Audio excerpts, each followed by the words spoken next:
And so opening my phone, it was too much. But then I haven't really gone out to read anything anybody's writing. And I'm going to start from the very beginning because I feel like if I have to talk about it, I have to be truthful.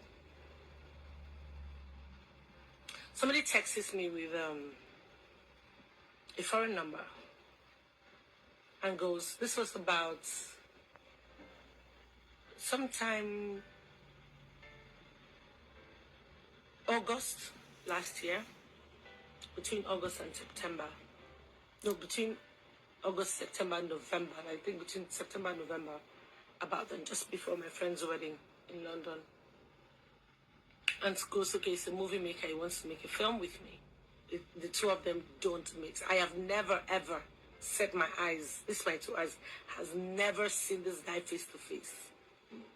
And he starts to twist words and bringing, dropping some names of my colleagues, some of whom I really respect. And I'm like, if you know me very well, I'm someone who you can't trash talk my friends. So he starts to drop names. I'm like, this conversation is not going where it should go. He goes, okay, I'm going to block you. And I blocked him. And before I blocked this human being, we've talked about, okay, so it was my friend's wedding. And I said, okay, I was going to London. He said he needed us to talk about this film. I said, I'm not around.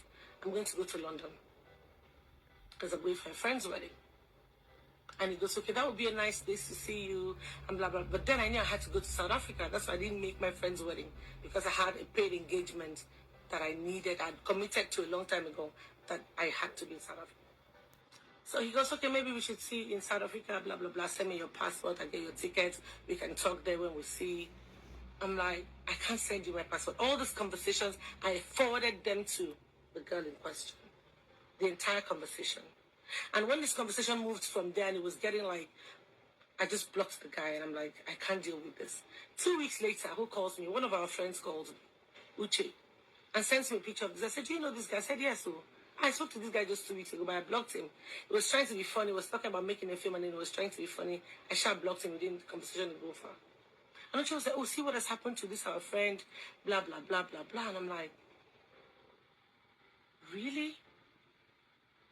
Because I'm like, who is this?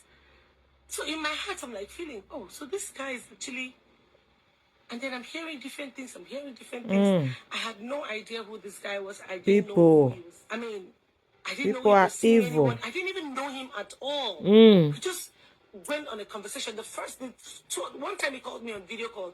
I was at the airport going to Akwa Ibom, and he just calls my phone. And when you just pick a call, international, I just pick a random call because I never saved his number. And I'm like, why are you even calling me on video call? On video call, when I don't even know you. Like, let's talk on audio call. And that was it. And then this guy saves that video. Why didn't they release the audio, whatever? See, I feel like people should really leave me alone. I have my stuff going on. I'm just trying to just be me and just live a decent life and do what is right by me and my family and my career. I think everybody should just leave me. Mind their business. Enough with all these lies. It's easy to pick on in his name and just talk shit. And I just said, no, I'm not available. I'm going to be traveling. And he said, that is meant to come on that same tube that is, he's friends with. I don't just want to call names. I don't want to, because obviously somebody who's a serial liar would bring in names just to make his story look believable.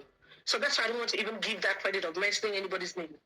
So he said, oh no, that he's friends with that person and that is going to go for the same wedding. Okay, now fine, let's talk when we get there. Okay, I'm going to help you get your passport. Okay.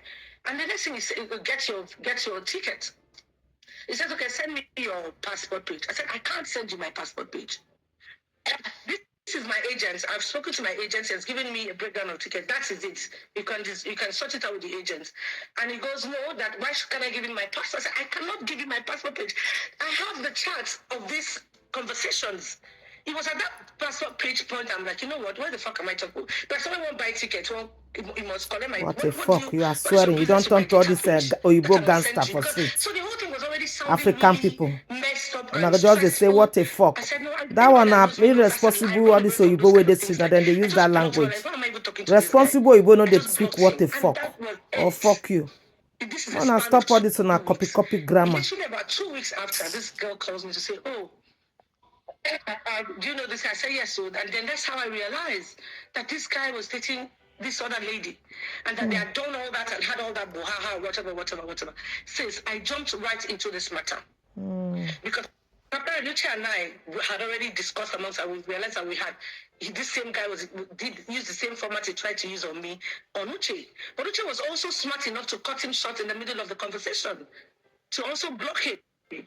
So you are not, we are not, you fell for this shit. That has nothing to do with us. You cannot try to drag anybody else into this shit. Do you understand? I feel like it's absolutely wrong. I mean, there are limits to things that one can take. That's not the kind of person it is my whole life, that anybody should put my name and put the person's name. I will not accept that level of disrespect. To say that the guy has nude pictures of 9 Nigerian actresses, and that the one that pinned was the fact that you were among the ladies that nude was found with the guy.